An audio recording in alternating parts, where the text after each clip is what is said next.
ناظرین، بھارت کی پاکستان کے خلاف سازشیں بڑے عرصے سے چلتی آ رہی ہیں اور ہم ان سازشوں کا بخوبی سامنا بھی کر رہے ہیں، منہ توڑ جواب بھی دے رہے ہیں۔ جب سرحدی کشیدگی بڑھی بھارت کی چین کے ساتھ تو اسرائیل کی انوالومنٹ زیادہ ہو گئی بھارت میں۔ اب بھارت اسرائیل کے ساتھ مل کر کوئی گھناؤنی منصوبہ بندی کر رہا ہے، اس کے نقصانات کیسے ہو سکتے ہیں اور وہ بھارت کو کس طریقے سے ہیلپ فل ثابت ہو سکتا ہے اور بھارت اس سے پوری دنیا میں کس طریقے سے آیا ہو سکتا ہے، اسی پر بات کریں گے رانا عظیم صاحب سے۔ رانا صاحب، عام حالات میں بھارت کے اسرائیل کے ساتھ تعلقات کس حد تک تھے اور یہ اب سرحدی کشیدگی کے دوران یہ کس حد تک بڑھ چکے ہیں اور لداخ اور کشمیر میں کس طرح کی منصوبہ بندی کرنے جا رہے ہیں؟ دیکھیں یاسر، میرے پاس اطلاع ہے کہ باقاعدہ ایئر ڈیفنس سسٹم جو ہے، یہ اسرائیل کا ایئر ڈیفنس سسٹم جو ہے لداخ میں اور مقبوضہ کشمیر میں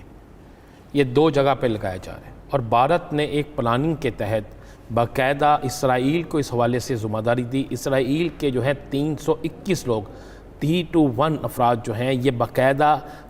یہ رپورٹڈ ہو چکا ہے کہ یہ لوگ اس وقت بھارت کے اندر موجود ہیں، اور اگلے چند دنوں میں پہلے لداخ کے مقام پر یہ سسٹم لگایا جائے گا، اس کے بعد مقبوضہ کشمیر میں لگایا جائے گا۔ ان دونوں سسٹم چونکہ اسرائیل کا پاس یہ بڑے جدید ترین سسٹم ہے، اور اس میں باقاعدہ امریکہ کی مشاورت شامل ہے، امریکہ کی رضامندی، امریکہ کی اس میں انویسٹمنٹ، یہ دونوں چیزیں شامل ہیں، کیونکہ بھارت اور اسرائیل جو ہے یہ آج سے نہیں، یہ بہت عرصے سے ان کا گٹھ جوڑ موجود ہے، چونکہ یہ دونوں اسلامی دنیا کے خلاف ہیں، یہ دونوں جو ہے اسلامی مذہب کے خلاف ہیں۔ تو اسرائیل جو ہے وہ ڈائریکٹ کچھ کر نہیں سکتا تھا، اور بھارت جو ہے اس نے اور نے آپس میں گٹھ جوڑ کر کے امریکہ نے بیچ میں اپنا کردار ادا کیا، اور اب انہوں نے یہ فیصلہ کیا ہے کہ چائنا کے خلاف جو ہے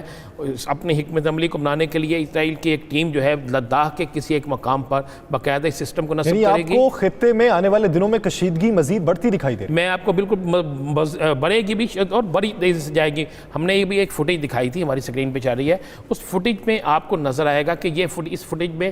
کچھ چیزیں آپ کو نظر آئیں گی کہ کچھ فائرنگ ہو رہی ہے، کچھ چیزیں ہو رہی ہیں۔ یہ فائرنگ جان بوجھ کے اب کچھ ایسی جگہوں پہ کی جا رہی ہے کہ لداخ سے ساری توجہ اس طرف چلی جائے، اور پھر ان جگہوں پہ جہاں پہ یہ سسٹم لگائے جائیں گے وہاں پہ پہلے سسٹم لگائے جائیں۔ سسٹم لگانے کے بعد یہ چائنا کے ساتھ کس طرح پھڈا لینا ہے، چائنا کو کس طرح نقصان پہنچانا ہے وہ کریں گے، اور ادھر پاکستان کو کس طرح نقصان پہنچانا ہے وہ کریں گے۔ یہ دونوں جو چیزیں ہیں اس کی ٹوٹل ذمہ داری اسرائیل کو دی گئی ہے، اور ان کی ٹیم کے لوگ بھارت میں موجود ہیں، ان کی موجودگی کے حوالے سے باقاعدہ تصدیق ہو چکی ہے، اور آنے والے چند دنوں میں آپ دیکھیں گے کہ یہ خوفناک سا جو کوئی کام ہے، یہ خوفناک سا کہہ سکتے ہیں سازش جو ہے، یا کوئی ایسا دھماکہ خیز چیز کرنے جا رہے ہیں جس سے بہت بڑا نقصان ہو سکتا ہے۔ یہ ان کی پلاننگ کا حصہ ہے، اور یہ ساری سازش جو ہے اس پہ جو سب سے اول دستے کا کردار ادا کر رہا ہے وہ اسرائیل کا ہے۔ لیکن نتیجہ کیا نکلے گا؟ کچھ بھی نہیں نکلے گا۔ میں آپ کو بتاؤں، اگر ہم تک اطلاع پہنچ گئی ہے، اگر میرے پاس انفارمیشن ہے تو چائنا کے پاس بھی ہوگی، پاکستان کے اداروں کے پاس بھی موجود ہے۔ وہ لوگ کہاں ٹھہرے ہوئے ہیں، انہوں نے کون سا سسٹم لائے ہیں، سسٹم کس جگہ پہ لگے گا۔ کل ہم باقاعدہ اپنے پروگرام میں